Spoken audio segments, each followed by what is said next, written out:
विधायकों के बाद टीएमसी के सांसद भी ममता बनर्जी को झटका देने वाले हैं। इस वक्त की बड़ी खबर यह है कि टीएमसी के 20 से अधिक सांसदों ने लोकसभा स्पीकर को पत्र लिखा है। सूत्रों के मुताबिक ये सांसद अलग पार्टी बना सकते हैं। बीजेपी नेता भूपेंद्र यादव के घर पर हुई बैठक में यह फैसला हुआ है। अभी टीएमसी के पास लोकसभा में 28 सांसद हैं और उन्हें अलग पार्टी बनाने के लिए 2/3 यानी 18 सांसदों के समर्थन की जरूरत है। लेकिन अब टीएमसी के बागी सांसदों के पास इससे ज्यादा का आंकड़ा होगा और ये अपना अलग गुट बनाने के लिए एक अर्जी देने वाले हैं। आज पश्चिम बंगाल के मुख्यमंत्री शुभेंदु अधिकारी भूपेंद्र यादव से मिलने पहुंचे। इस मीटिंग में बारासात से सांसद काकोली घोष, हावड़ा से सांसद प्रसून बनर्जी, बीरभूम से सांसद शताब्दी रॉय, बेलपुर से सांसद असित मल, मथुरापुर से सांसद बापी हल्दर, मेदिनीपुर से सांसद जून मालिया, कूच बिहार से सांसद जगदीश बसुनिया, बांकुरा से सांसद अरूप चक्रवर्ती, बैरकपुर से सांसद पार्थ भौमिक, बर्धमान से पूर्व सांसद शर्मिला सरकार मौजूद थी। तो ये वो तस्वीर है जिसने ममता बनर्जी की दिल्ली में मौजूदगी के बावजूद ये पूरी स्थिति बना दी है टीएमसी की कि एक अलग गुट सांसदों का बनने के लिए तैयार है। शोएब रजा इस वक्त हमारे साथ मौजूद हैं दिल्ली से। शोएब, 20 से ज्यादा सांसद बताए जा रहे हैं कि अपना एक अलग गुट बनाने के लिए लोकसभा के अध्यक्ष को एक खत लिख सकते हैं। ममता बनर्जी भी आज इंडिया अलायंस की बैठक के लिए पहुंची थी। ममता बनर्जी की कोई प्रतिक्रिया आ पाई?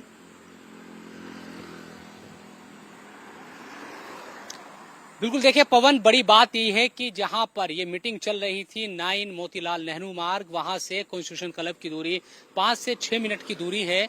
एक तरफ ममता बनर्जी, अभिषेक बनर्जी, विपक्षी जो दल है उनके साथ इंडिया गठबंधन की मीटिंग कर रहे थे। दूसरी तरफ भूपेंद्र यादव के घर पर टीएमसी के सांसद शुभेंदु अधिकारी के साथ मुलाकात कर रहे थे और आगे की रणनीति पर चर्चा कर रहे थे। खुद सोचिए कि एक वक्त था जब ममता बनर्जी रहती थी कहीं पर, किसी की हिम्मत नहीं थी उनके सांसदों के नेताओं की कि दूसरे गुट में चले भी जाए।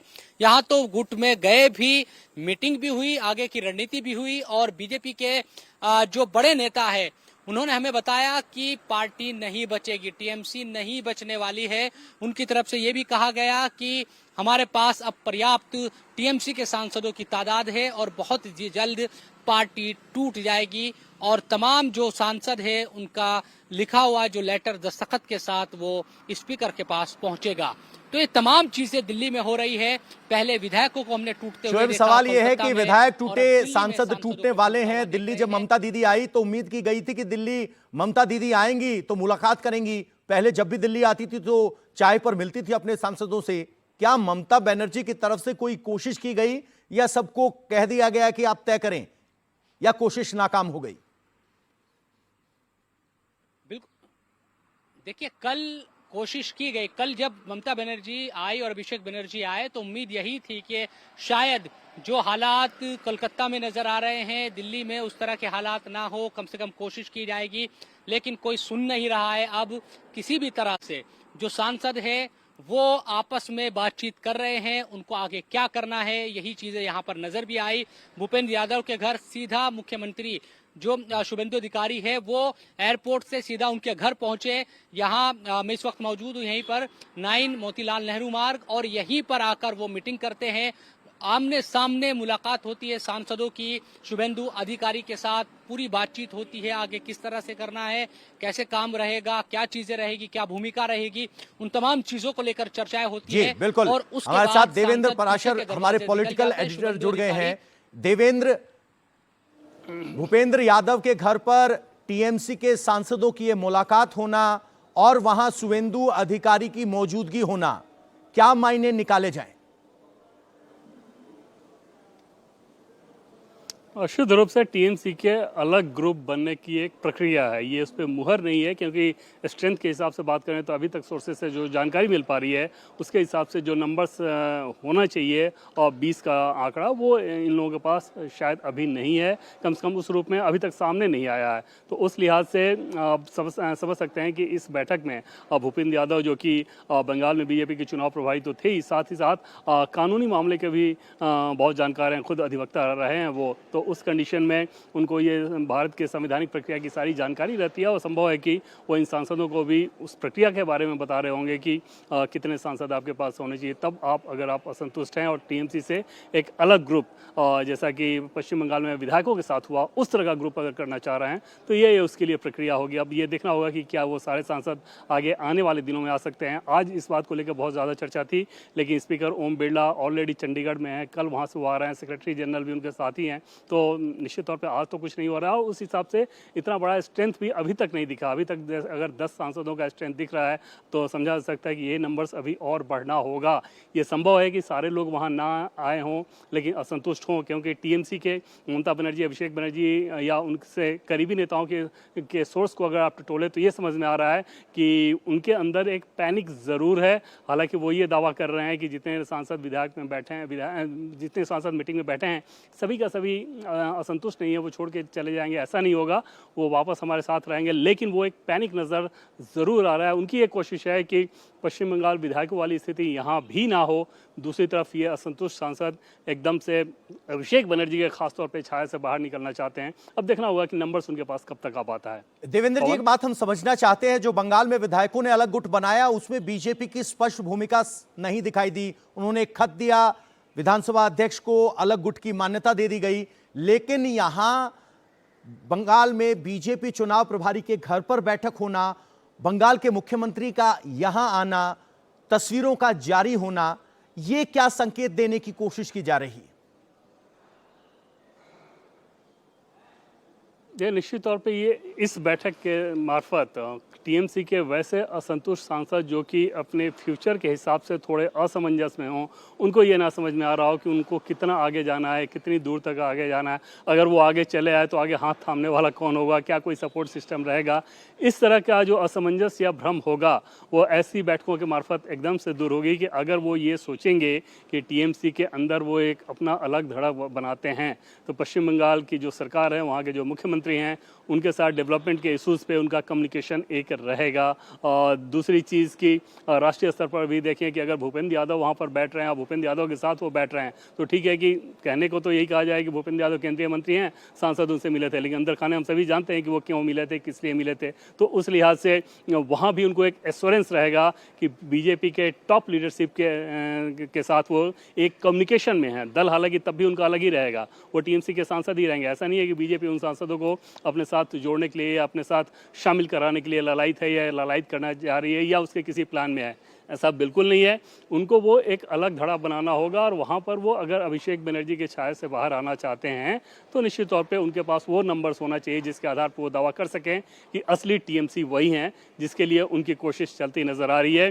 बीजेपी की जो ताकत है वो उसमें कैटलिस्ट का काम सिर्फ कर सकती है। पवन सर, हमने देखा है अलग अलग राज्यों में सत्ता परिवर्तन होता है, सत्ता बदल जाती है, लोकसभा का एक अलग कार्यकाल है। टीएमसी के सांसदों में टीएमसी में अलग गुट बनाने की, अभिषेक बनर्जी से दूर दिखने की इतनी बेचैनी क्यों है? क्या दबाव काम कर रहा है? बाकी जगह तो बीजेपी पर आरोप लगता है कि वो ऑपरेशन लोटस चलाती है, सबसे यहां तो वो स्थिति भी नहीं है कि देखिए बिल्कुल इसमें दो तीन चीज़ें हैं। पहली बात तो ये कि उनको अभिषेक बनर्जी के फंक्शनिंग को लेकर ऑलरेडी इसमें से बहुत सारे सांसद नाराज थे। जैसे जो बैठक में मौजूद नहीं हैं उनमें से कुछ सांसद तो ऐसे हैं जो कि काफ़ी महीनों से एक तरह से टीएमसी के फंक्शनिंग में लगभग निष्क्रिय मोड में रह रहे थे और वो बहुत निराशा में रह रहे थे। तो वो एक फैक्टर तो है ही जिस निराशा को वो कैरी कर रहे थे। और दूसरी जो बड़ी चीज़ है वो ये कि इस बार का जनादेश देख के उनको ये समझ में आ गया कि अगले लोकसभा चुनाव में जाएंगे तो इस मॉडल के तहत तो हमें बिल्कुल कुछ हमारे हाथ हासिल नहीं होने वाला है। जनता में आक्रोश इतना ज़्यादा है, वो आक्रोश सिर्फ टीएमसी को लेकर नहीं, वो आक्रोश ज़्यादा है अभिषेक बनर्जी का अपना जो भाईपो मॉडल जिसके बारे में बीजेपी कहती है कि डायमंड हार्बर मॉडल, इस तरह की राजनीति के खिलाफ ज़्यादा है। और वहाँ पर अभी भी वो अगर उसके साथ ही रहें तो उनके लिए मुसीबत हो जाएगी। और तीसरी चीज़ की अगर राज्य सरकार के साथ सांसद का तालमेल ठीक हो तो तमाम जो प्रोजेक्ट्स होते हैं, चाहे केंद्र सरकार के प्रोजेक्ट्स हों या फिर राज्य सरकार के प्रोजेक्ट्स हों, उनके इम्प्लीमेंटेशन में उनके अपने क्षेत्र में बहुत ज़्यादा सुविधा मिलती है, जिसका अल्टीमेटली उनके राजनीति पर असर पड़ता है। तो कुल मिलाकर पूरे सिचुएशन को अगर आप देख लें तो टीएमसी के सांसद जो हैं वो एक तरह से बेचैनी की स्थिति में हैं कि किस तरह से उन्हें इन सारी चीज़ों से छुटकारा मिले और अपना एक वैसा ग्रुप बनाएं जो कि केंद्र सरकार के साथ टकराव वाले सिचुएशन में ना हो और राज्य सरकार के साथ काइंड ऑफ कोऑर्डिनेशन में हो डेवलपमेंट के मसले पे। सुखेंदु शेखर 20 का आंकड़ा देते हैं, आप कह रहे हो कि अभी तक 10 ही हो पाए हैं। सांसद लोकसभा और राज्यसभा के मिला लिए जाएं तो 43 होते हैं। ऐसे में अगर ये आंकड़ा 10 पर रहता है तो इन सांसदों के पास क्या विकल्प होगा, क्योंकि एंटी डिफेक्शन लॉ इन पर लागू होगा। तो क्या इस्तीफा देने का भी मन बना चुके हैं, जिस तरह से सुखेंदु शेखर ने इस्तीफा देने की शुरुआत की है?